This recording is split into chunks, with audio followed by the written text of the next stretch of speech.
All right, we are live. So, good evening, everyone. Welcome to the September 17th, 2025 special virtual operations management budget and government accountability committee meeting. I am Councilman Amilcar Hernandez, and I am chair of this committee. This meeting is broadcasting live on HPA-TV's Xfinity Government Channel 96, Frontier Government Channel 6032.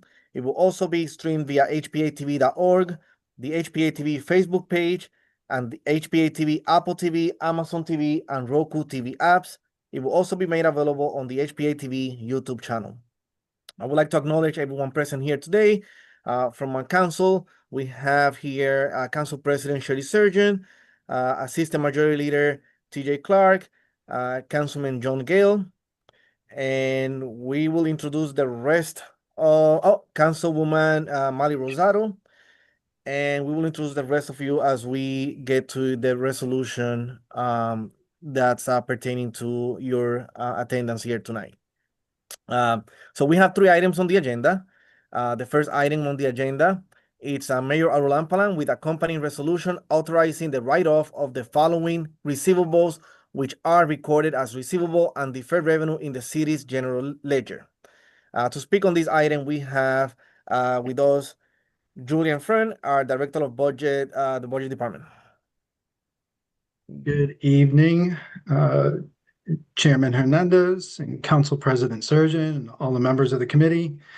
This item is our recommendation to write off 2 accounts with receivables in excess of $50,000. And you know that any write-off of $50,000 or more requires the council approval.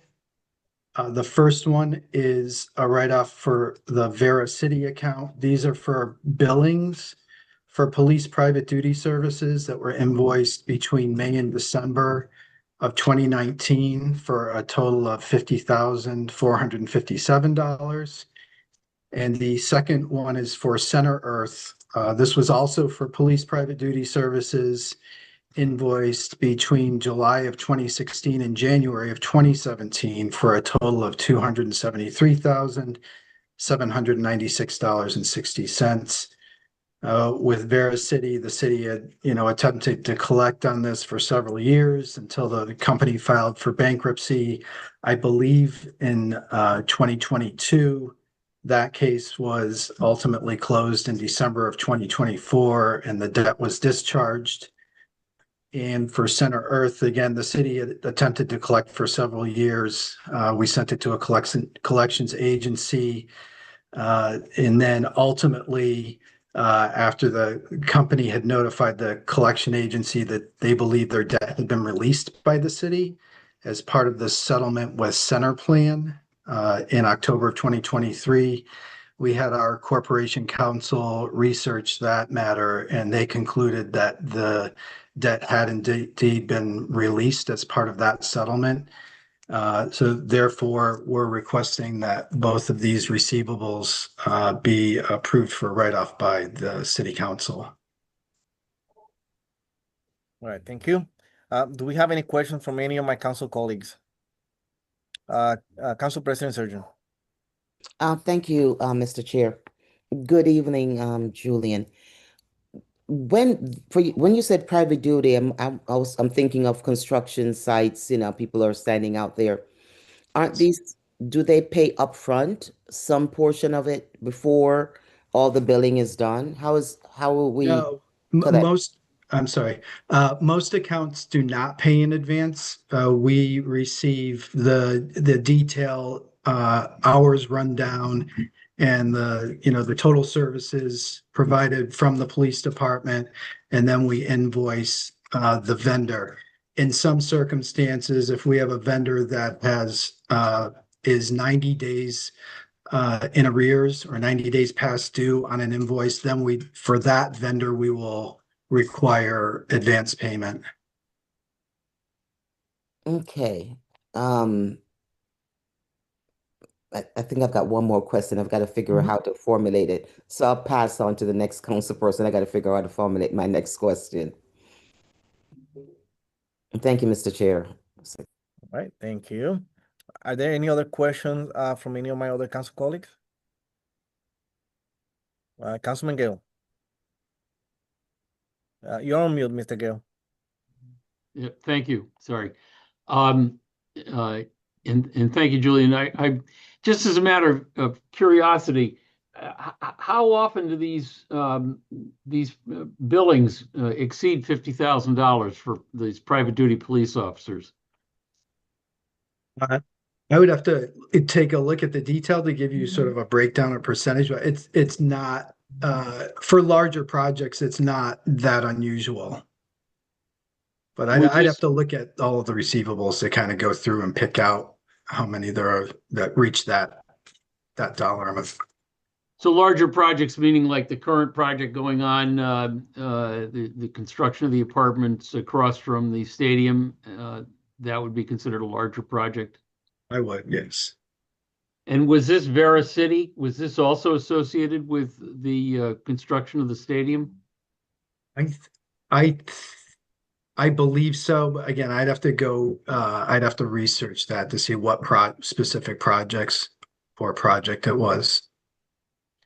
So I just one comment. I mean, clearly we'll vote in favor of writing these things off, but it's a little disconcerting to hear that while one arm of the city was entering into a settlement with Center Plan, another arm of the city had no idea that you were giving away what looks to be $270,000. You didn't know was on the table as part of the settlement. So I would hope that we have better communication, and if this pops up. Actually, I hope this never pops up again in the future. Right. That was certainly a horrible experience, the whole Center Plan thing. But well, anyway, you get the point. Understood. Yeah. Thank you, Mr. Chair. Thank you. Thank you. I think I've got my questions ready now, Mr. Chair. Council President. What is the collection rate, Julian, on all these private duty collection? Can you let us know, do you have 100 private duty a month? Is the collection rate, 60, 70%? Just to get a feel of the amount of private duty monies that we collect.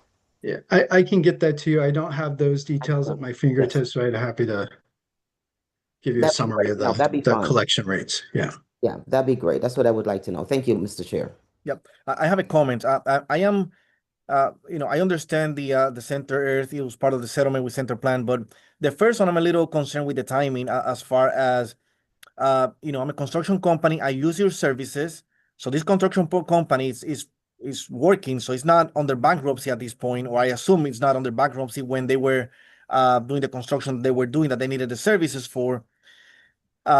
Somehow they decide not to pay for X amount of time, they go into bankruptcy, and now we have to write it off because it's part of the bankruptcy proceeding. So you may not know the answer to this question, but I'll bring it up so that way we can keep an eye on this. How much time passed between when the police, when the city sent the invoice to the construction company and when the bankruptcy proceedings began or finalized? I mean, I'm a construction company. I'm not going to pay for a whole year. Let them chase me. I'll go into bankruptcy and, I got away with it, right? I'm not saying that people do it in a malicious way, but what I'm saying is like there's supposed to be a 30-day net, payment, I guess, and we cannot force people to pay, but at the same time, I'm a little concerned with that particular instance when it's a bankruptcy, the reason of why we're writing it off. What happened between the service provided and the bankruptcy proceeding? How much effort did we make to collect the debt? So it's just putting it out there. You may not know the answer because that's not your department to actually collect the debt, but I just want to put it out there. If you have any comments regarding that, I'll take it. So I can't speak to that particular case because the billings were for the 2019 timeframe, and I believe the initial filing for bankruptcy was around 2022. What we've worked on over the last year is really standardizing our standardizing our outreach to vendors that use our services and the frequency of our statements. So we get statements out monthly after the first invoice. We're following a standard procedure that after 90 days, the vendor then has to either pay in advance or they're on the do not call list. After 120 days, we send them to the collections agency. So we're our expectation is that we'll get better compliance and better payment compliance with vendors by just having a much more regular and routinized process in terms of cutting folks off from service at a certain point and then referring to a collection agency. I don't know what the practice was, prior to, 2023. And Julian, this process that you just explained to me, this is something that's in place already, or that you Yes. guys are working on putting it in place? Yeah, no, it's in place. Okay. All right. Well, yeah, I'm glad to hear that. That's extremely important.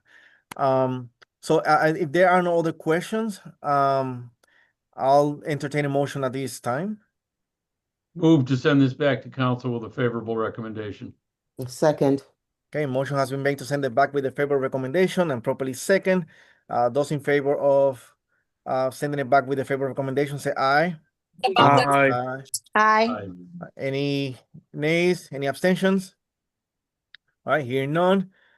This resolution will be sent back to City Council for the September 22nd meeting with a favorable recommendation. Well, actually, let me scratch that off. It will be sent back to City Council with a favorable recommendation. The date will be still up for discussion since we're after the agenda day. The resolution number 2, let me go back to the agenda. Okay. Council President Shirley Surgeon, Assistant Majority Leader Thomas Clark, resolution appointing Octavia Rodney to the Internal Audit Commission.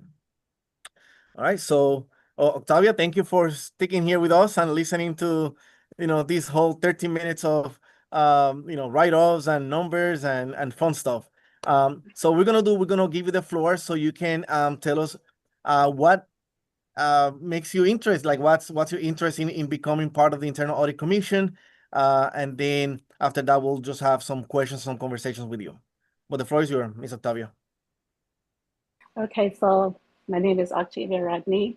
In addition to wanting to give back to the city of Hartford, this allows me the opportunity to oversee financial regulations and ensure financial accuracy and integrity is met. Okay. So it's mostly the policy and the regulation piece that you're very interested. I'm also interested in giving back to Hartford. Oh yeah, of course. Yeah. Of course. Yeah. I mean, providing, volunteering your time for any commission, any board, it's always, we have to highlight that it's always, it's very exciting to hear when our community, our residents volunteer their time for any board and commission. So thank you for doing this. And I'll open the floor for any of my colleagues to make any comments, ask any question to Ms. Rodney. Council President Surgeon. Thank you, Mr. Chair. Thank you, Ms. Rodney, for attending.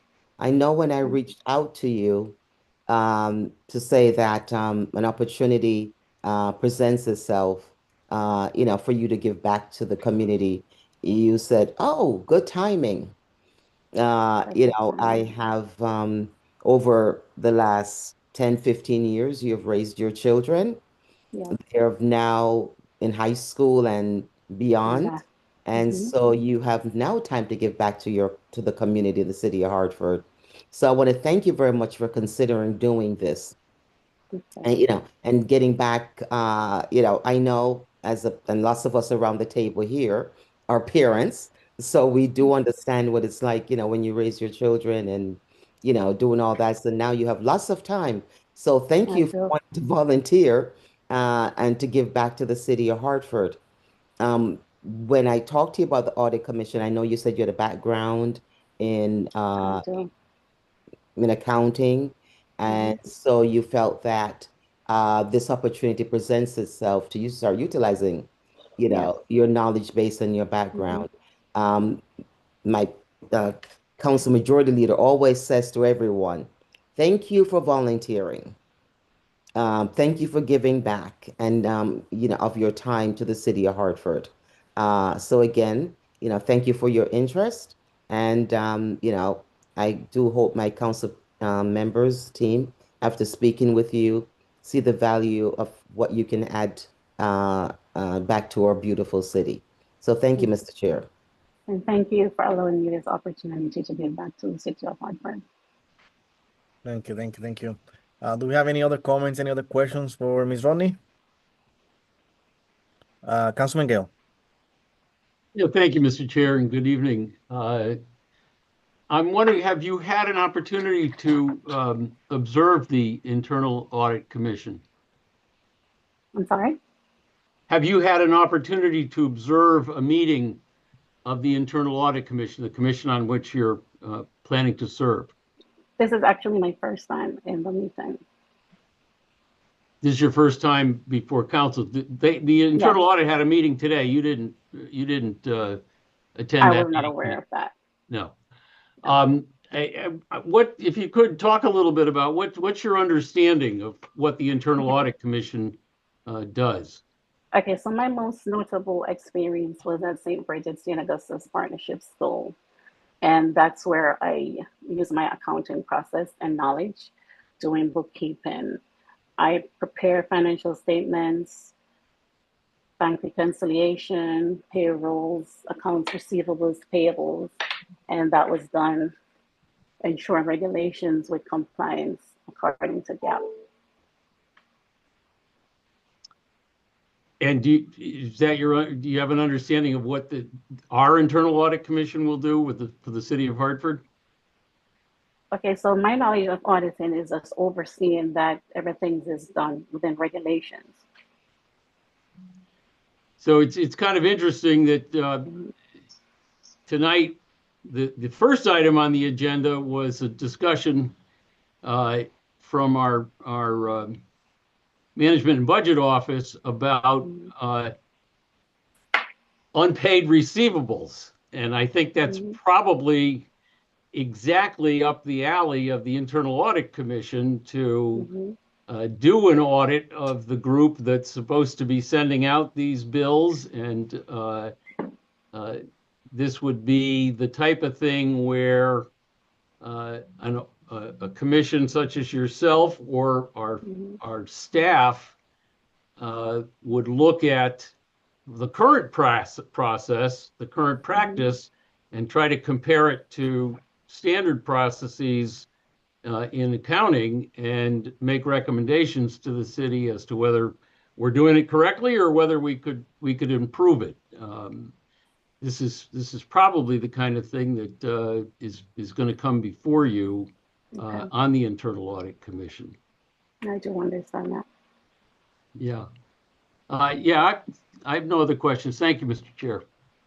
Are there any other questions or comments from any of my council colleagues? Just want to make a statement, Mr. Chair, and that's saying that when I approached Miss Rodney about the position, one of the things, we sent her to the City of Hartford website for the Audit Commission, so to make sure that, before she said yes, and what would be actively required of her, for her to go to the website, take a look at all the positions that are there. In conjunction with that, in speaking with the two active commissioners that are there, to give her a, from their point of view, everything that they do. So before she said yes, made sure, because this is a commitment of, given when you volunteer in the city, it's a lot of commitment and of your time and giving back and, a lot of reading. So I wanted was her to make sure that she was given as much information as possible. So I did share with her in response to Councilman Gale's asking her about the audit commission. She was aware of all this before she accepted the offer for volunteering. All right. Thank you. Councilwoman Rosado, did you have your hand raised? I think I saw it. I did, Mr. Chair. I just want to thank you, Ms. Octavia, for wanting to volunteer in our beautiful city. And I looked over your resume and did my due diligence also. And I know that you're going to be a great asset to the Audit Commission. So thank you. Thank you. I'm all set, Mr. Chair. Thank you. Any other colleague having any, yeah, Councilman Thomas? Yes, I just wanted to say thank you for volunteering, Octavia, and I appreciate you stepping up to join the Audit Commission. It seems recently it's a very important commission, and I'm glad to see you joining it. And as Council President Surgeon said, just appreciate you giving your time and volunteering and helping out the city. And hope you are always feel that way, and always Absolutely. thankful and, happy to volunteer and help out the city. 'Cause I know some of those internal audit commissions meetings probably will be a little lengthy or, not the, not the funnest meetings. But I just wanted to say thank you for stepping up to the plate and thank you. Thank you. That's Thanks it. for the opportunity to be on the board. Of course. It seems you were highly recommended from Council President, so I know she knows that you will be a great addition to the board. I most definitely will. Thanks. Thank you, thank you. Seeing that there are no additional comments or questions, the chair at this point entertains a motion. I put a motion to send back favorable the recommendation of appointed Ms. Rodney to the Audit Commission. Second. Okay. Motion to send this back with the favorable recommendation has been made and properly second. Those in favor of sending this back with the favorable recommendation say aye. Aye. Aye. Right, so that's unanimous. So Ms. Rodney, you are now at the you'll be on the agenda on the council meeting, where it will be voted, one way or the other, for your appointment to this commission. So somebody from the office will keep you up to date on what the Okay. process is and where we are with the process. Thank you. I'm looking Thank forward you. to serve. Thank you. Thank you Thank very you. much. And I mean, you could stay, you could go, but honestly, it's gonna be like 20 more seconds, and then we'll be done with the meeting. So, because now at this point we have our third item on the agenda, and the third item on the agenda is, when I get back to the agenda, Councilwoman Mari Rosado, Councilman John Gale, and Councilman Josh Micton, resolution of the Hartford Court of Common Council for reviewing and amending handicap parking policies and meter chain charges in collaboration with the Hartford Parking Authority and disability rights organizations. At the request of the author, this item will be, the author is asking for this item to be postponed until our next meeting. Does anybody have any comments, any questions? All right, so the chair will entertain a motion for postponement. Motion to postpone, Mr. Chair. Second. A motion has been made and properly second to postpone this item until our next OMBGA meeting next month in October. Those in favor of postponing this item? Aye. Aye. All right. All right, well, unanimously, this item will be postponed and will be on the agenda for our next meeting in October. And this actually completes our 3 items on the agenda for tonight. Thank you all for coming and staying for 24 minutes. This is good on a beautiful Wednesday night. So thank you very much, and I'll see you guys next time. Okay. Bye. Thank you. Good night. Meeting is Good night.